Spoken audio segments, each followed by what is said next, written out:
Welcome to another episode of Pick 3 DST, where I give you 3 defenses I like, 1 defense I'm fading, and 1 defense I'm stashing ahead of Week 8 of the NFL season. As a reminder, these are not my full weekly DST rankings. If you want to check those out, you can click the link below, which will take you to the article that I update as the week goes on when we get weather concerns and injury reports and things of that nature. As always, we're going to start with our accountability check, and it was a pretty solid week for us with our video picks. Our stud defense, the New England Patriots, finished as the second highest scoring defense on the week with 19 points. And our solid defense, the Kansas City Chiefs, came in with 13 points. Our sleeper defense, the Indianapolis Colts, finished with a pretty solid 8 fantasy points, though this was a high scoring week for defenses. So that was just the 13th highest scoring defense of the week, but still a pretty solid play. Unfortunately, we did fade the Philadelphia Eagles, and we got bad Carson Wentz on Sunday, and so the Eagles finished as the 8th ranked defense on the week, but still 3-ish hits out of 4 picks is pretty good, and we'll take that as we head into the next week. My sleeper defense for the week is the Minnesota Vikings. Consensus has them at 13th, but I have them up at 6th. Now, I should just say before we get into the Vikings that my pick for this would be the Chicago Bears if Lamar Jackson doesn't play this week. I currently have the Bears ranked 7th, but we're recording this on Tuesday, and it's still too early to know for sure if Jackson is going to play, and so we're going to pivot to the Vikings, but I do like the Bears if Jackson doesn't suit up. On the season, the Vikings have been a really solid defense. They average 9 fantasy points per game over the last 6 weeks. In that stretch, they rank 3rd in the rate of tackles that go for a loss or no gain, 4th in opponent scoring rate, 4th in conversion rate allowed, 5th in pressure rate, and 8th in EPA per play allowed. That's expected points added per play allowed. So it's a really solid defense across the board. The Chargers running back, Kamani Vidal, predictably came back down to earth last week when he was not facing the Dolphins defense. And so this Chargers offense has some vulnerabilities. They also lost yet another offensive tackle to injury on Sunday. And so they were playing their 6th string offensive tackle. That has really led to a lot of pressure on Justin Herbert. And so the Chargers offense is giving up 7.3 fantasy points per game to opposing defenses over the last month. So that could keep the Vikings as kind of like a 7 or 8 point defense this week, and I think that could sneak them into the top 10. My solid defense for the week is the Houston Texans. Consensus has them at 11th, but I have them up at 5th on the week. Now, I know the Texans lost that Monday Night Football game, but it certainly had nothing to do with their defense, which played really well against the Seahawks. On the season, the Texans are my top-ranked defense in my BOD format, my season-long format, so I really do believe this is a talented unit. Over the last 6 weeks, they are 1st in the NFL in opponent scoring rate, 1st in conversion rate allowed, 1st in EPA per play allowed, and 8th in the rate of tackles that go for no gain or a loss. And so I think this is a really solid unit going up against a still banged up 49ers offense. Yes, we did get George Kittle back on Sunday, though he didn't produce a single catch and is still probably not at 100%.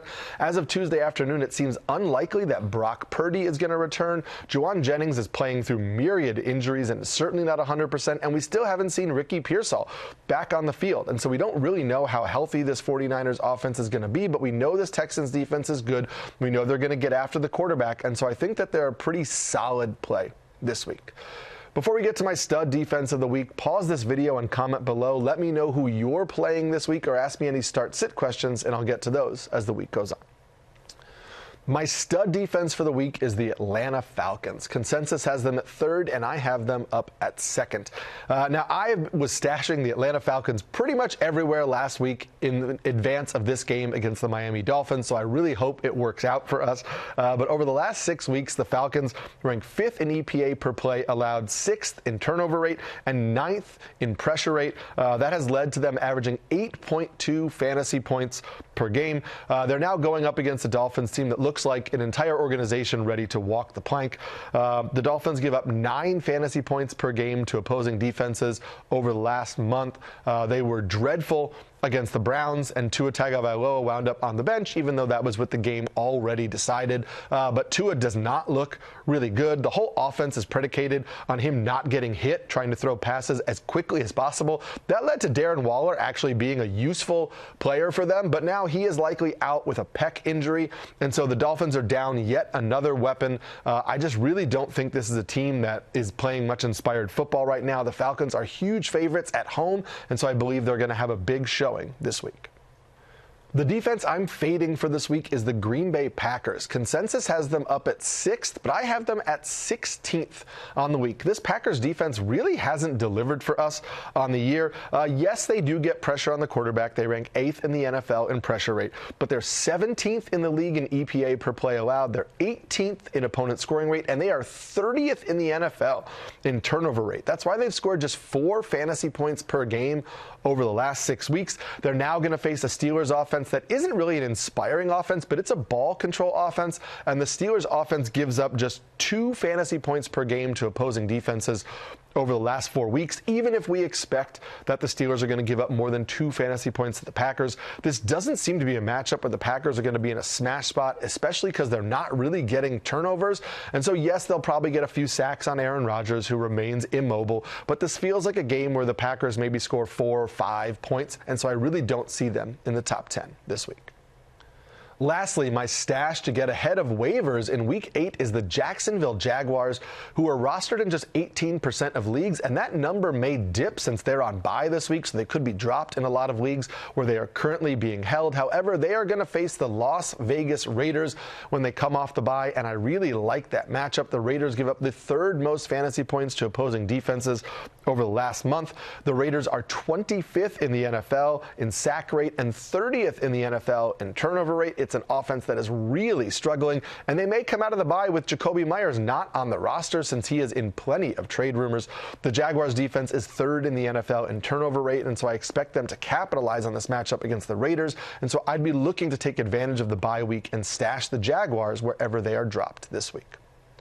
That's going to do it for this week's episode of Pick 3 DST. As a reminder, you can click the link below to get the updated rankings as the week goes on. Don't forget to comment below, tell me which defense you're playing, or ask me any start-sit questions, and hit that like and subscribe button to get Pick 3 DST every week, plus all of our football content and NFL content, our fantasy football content, over at NBC Sports.